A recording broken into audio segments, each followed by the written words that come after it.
Okay, in today's video, we're going to be talking about Learning Objective 6-4, which says that you need to be able to give evidence for the particle nature and the wave nature of light. So we're going to be talking about light in two different ways today. We're going to be talking about it as a wave and as a particle. So let's first understand what those are. Particles are tiny bundles of matter. And when you think of particles, you can just imagine like tiny marbles. Because they're very small, solid objects, and we usually represent them as being round or spheres. Whereas a wave is a vibration of a medium. So where this is important is waves carry energy from one place to another, but waves are not like a physical thing. You can't hold an ocean wave in your hand or a light wave in your hand. And so they have very different properties because they are just a vibration. We're going to look at a couple examples. So when waves reflect, they can bounce off of a surface like this. And then as they do that, they're changing direction without losing speed. On the other hand, when a particle bounces off an object, it changes direction and it does lose some speed. Now, we might say if it was like a perfectly elastic collision, we would imagine that no energy was lost and that the ball came back with the same amount of speed. But that's not really a thing that exists. In the real world, all collisions involve some loss of kinetic energy and therefore speed. When we look at this situation, things get even a little bit more different. So when an object, or when a wave is hitting a round object like this one right here, there's going to be some space behind the object where the wave is no longer detected, but the waves are going to sort of bend inward on the other side of the object, and eventually you get to the point where, like this one right here, you're not even going to notice that the object was there, and this thing essentially becomes invisible to that wave. And this is because of a property called refraction. So waves refract around an object as they pass it. And they do this especially if the object is significantly smaller than the length of the wave. In this case, the object is about the same as one wavelength. And so this is why you can't see really, really tiny things. They don't completely block the light wave because the light waves pass around the object when it's really tiny. On the other hand, if you launch particles at an object like this, some of the particles are going to miss to the sides, and some of the particles are going to hit. But particles only ever travel in straight lines, so this space here, this sort of shadow behind the object, extends forever. You're not going to have these particles bending into this space. Particles do not refract. In this situation, we have waves passing through a slit or an opening, like maybe a doorway. And if you think about what happens when sound travels into a room, it doesn't just keep moving in a straight line. The sound bends and sort of fills the whole room. Now, yes, a person who's standing off to the side over here won't hear it as well as someone who's standing over here, but both of them should hear the sound. And the reason for that is that waves diffract. So this was refraction, this is diffraction. Diffraction is where the waves spread out after the slit. And essentially what's happening is at this slit, a new vibration is creating a new wave. And so just like the original wave, that one spreads out in all directions. On the other hand, if we look at particles, since particles only travel in straight lines, we would have the particles flying through the gap like this, but you would absolutely have no particles off to the side. You'd have this big shadow again on the sides. Particles do not diffract. Okay, so what is the evidence that light is a wave? Now that we know how waves and particles act. Well, one really good test is to shine a light, and in this case we're going to use a laser, at two tiny slits, right here and right here. And if you remember what we just talked about, if it's a particle, the light should just travel through those slits in a straight line, and if it's a wave, we should see diffraction. Well, it turns out that when you shine a laser at a pair of very tiny slits, it creates what's called an interference pattern like this. You get these bright spots, and then between them you have these sort of dark spots where the light does not appear. And this is really strong evidence that light is a wave, because what causes this is that the light from one of the slits is diffracting and spreading out, and the light from the other slit is also diffracting and spreading out. And so you get the two waves overlapping each other in some spots, and they create what's called interference. This doesn't make any sense if light is a particle. And we're going to write this word right here, diffracts, or spreads out. Okay, now that diffraction causes these light and dark spots because of, as we said, interference. And I want to dive a little bit more into that interference right now. So here you can see the light from slit A and the light from slit B.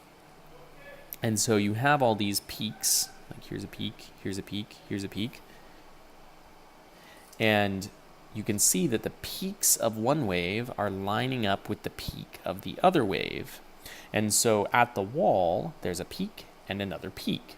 Those two lights, those two peaks, add up to make an even brighter spot on the wall, because the light is arriving in sync in this case. This is not just interference, it's what we call constructive interference. Now, in the dark spots, you have the light arriving out of sync. So you have a peak and a trough that are hitting together, the peak of this wave and the trough of that wave. And they effectively cancel each other out. And this is called destructive interference.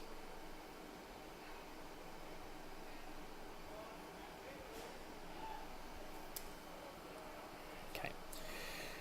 So that's how we know that light sometimes acts as a wave. We see it do this diffraction thing that only waves do. But why would we think that light is a particle? Well, that comes down to something you already know of, which is the photoelectric effect. And so I'm just going to quickly remind you of how this works. In the photoelectric effect, you shine a light on a charged object, and it should make electrons fly off of that charged object. But this doesn't always work. And one really glaring example of that was if you shine red light instead of the ultraviolet light you would normally use at a charged object, then nothing happens. Electrons do not fly off.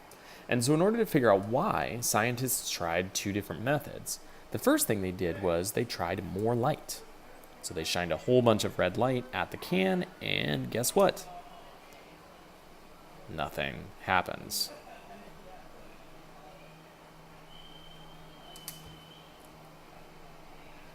And then they decided, let's try a different thing. So they used the same amount of light. Remember, you gotta keep things constant.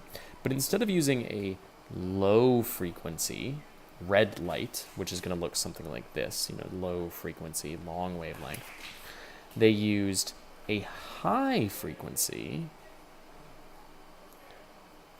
ultraviolet light. So the wave looks something like that. And guess what? Same amount of light, just a higher frequency, all of a sudden,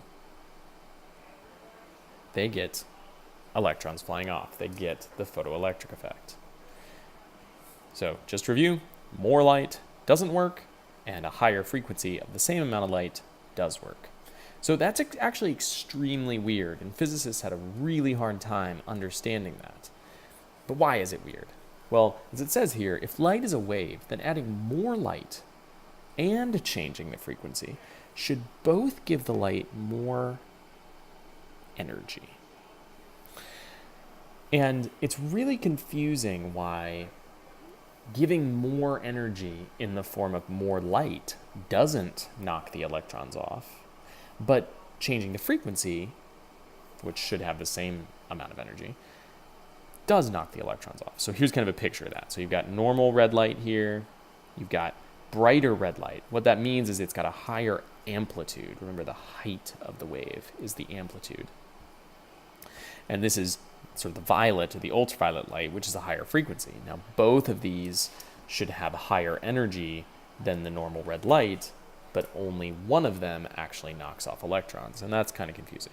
So along comes this guy named Albert Einstein that you might have heard of before, and he theorizes that the reason only violet light works is because light is actually made of tiny particles.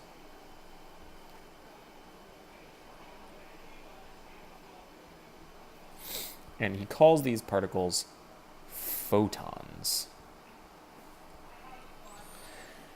And he says that each little photon has an energy based on its frequency or its color. And that when a photon hits the electrons of the object, it has this little like pass-fail test. If it has enough energy, it will knock the electron off. But if the photon doesn't have enough energy, it will not knock the electron off. Okay, and that's different from a wave because this is the idea that the energy is actually in these packets called photons, rather than the energy being shared among the whole wave. So in Einstein's view, we have these little red photons that are flying toward the can, and Einstein says that these red photons don't have enough energy to remove electrons. So when one of them collides with an electron, like right here, the photon gets absorbed, but no electrons are moved.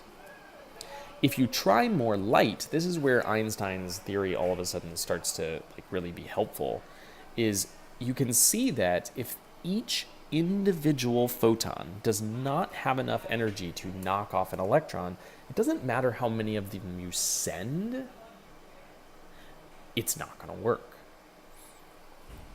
Okay? On the other hand, if you try a different color, now every single violet photon that you send has the energy to knock off an electron. And so you don't need more violet photons. You don't need more light in order to start the photoelectric effect. You just need a particle with enough energy. Okay. So just to give this idea, again, Einstein is saying that light is packaged in these little particles, and that those particles, we know that that's true because the particles have a specific amount of energy. That higher frequency particles have more energy and can therefore trigger the photoelectric effect. Now, in the end, what is it? Is light a wave? Is light a particle? The answer is really complicated, but essentially it's both.